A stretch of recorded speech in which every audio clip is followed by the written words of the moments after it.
This is the third video for Trig Problem 7.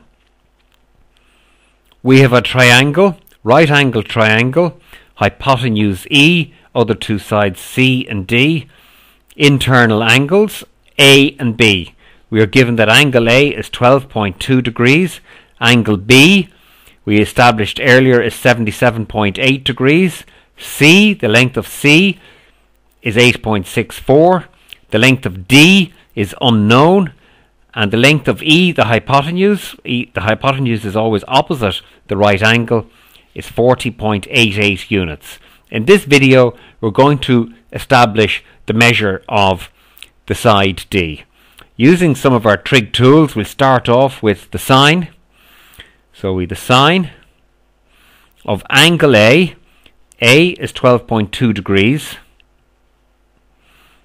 is equal to the opposite over the hypotenuse. The opposite is C, which is 8.64, and the hypotenuse is 40.88. This is of no use to us as we're trying to find D, and D does not appear in this equation as an unknown. So let's try cosine. So the cosine of the angle 12.2 degrees is equal to the adjacent over the hypotenuse. The adjacent is the unknown D, so write that in. The hypotenuse E is 40.88. This equation will be useful to us because D appears as an unknown. Let's look at using tan. We have the tan of the angle A is 12.2 degrees, is equal to the opposite, which is C, 8.64, divided by the adjacent. So opposite over the adjacent. The opposite is 8.64, and the adjacent D is the unknown.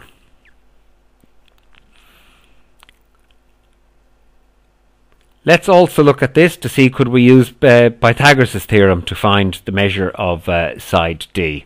Pythagoras' theorem says the square of the hypotenuse is equal to the square of the other two sides. The hypotenuse is E, so the square of E is 40.88 squared is equal to the sum of the square of the other two sides.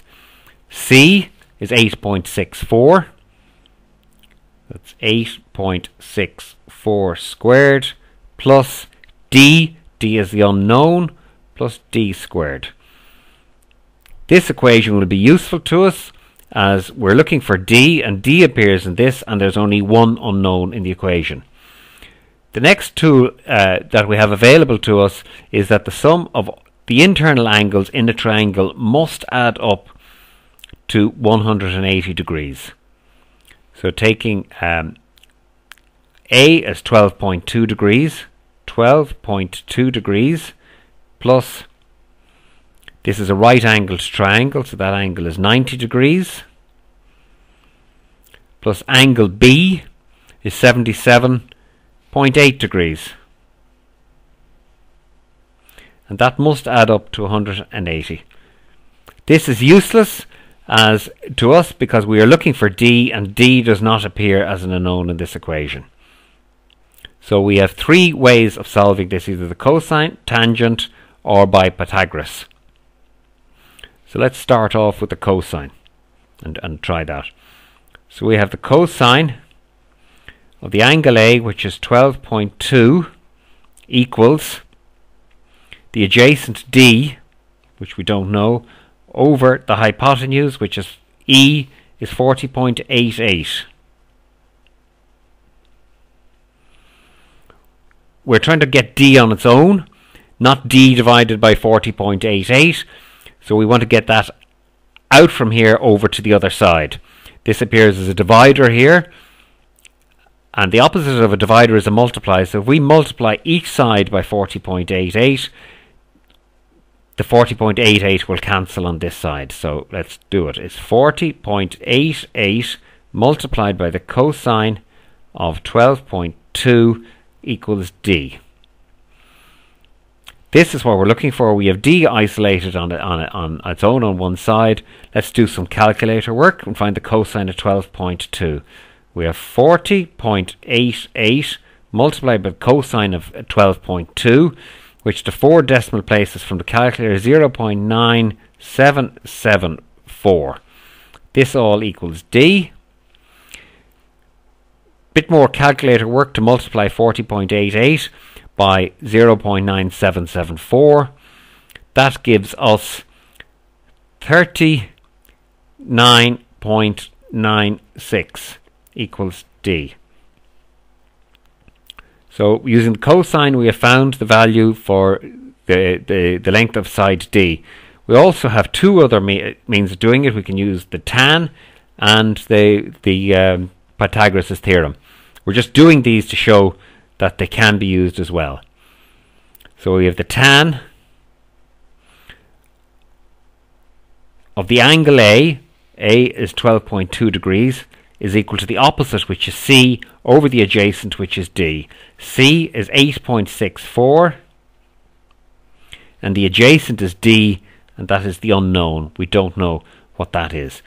Now we're trying to find D on its own, which is isolate D. It appears here as the denominator in this fraction.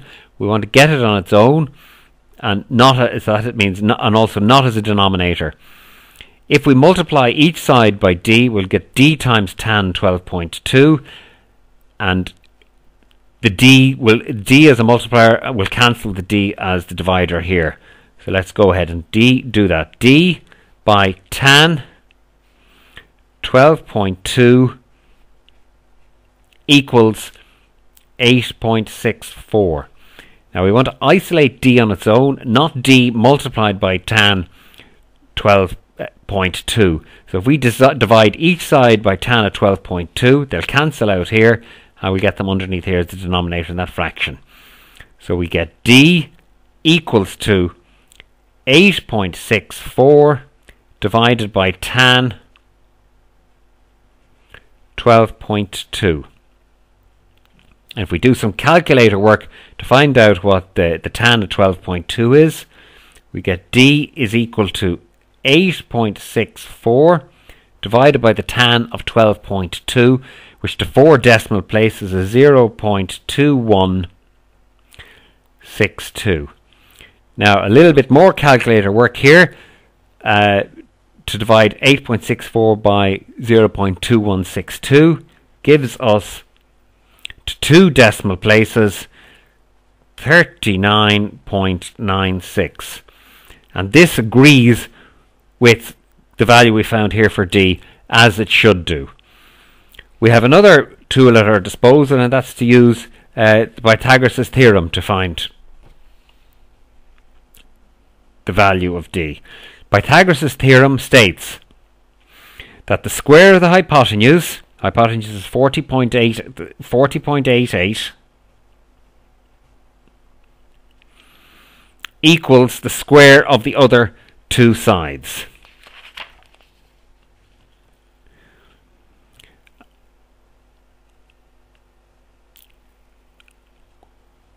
D is one of the other sides, so it's D squared plus C squared, and C is 8.64.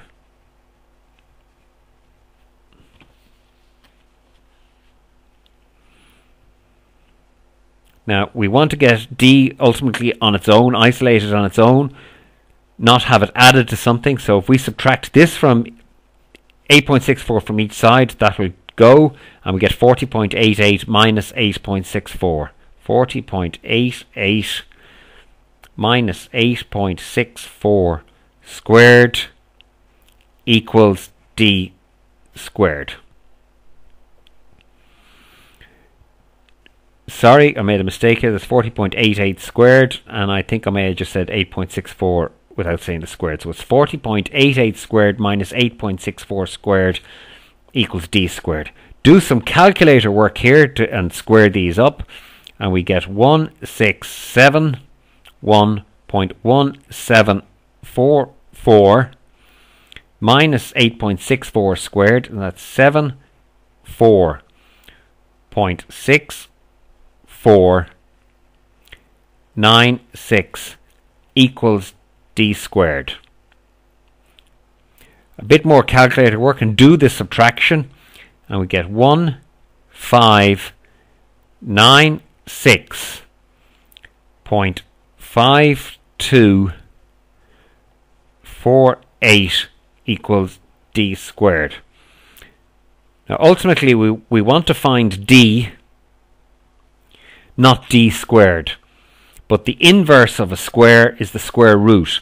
So let's take the square root of each side. So the square root of 1596.5248, the square root of that, it's an equation, do it on each side, is equal to the square root of d squared.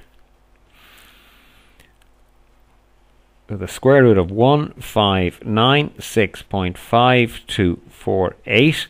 The square root is the inverse of squared, so we're left with d isolated on this side. And using the calculator then to find the square root of this, we get 39.96 equals d, which is the same as what we had found by using the cosine and the tangent as it should. So we can write this in here as having completed problem 7.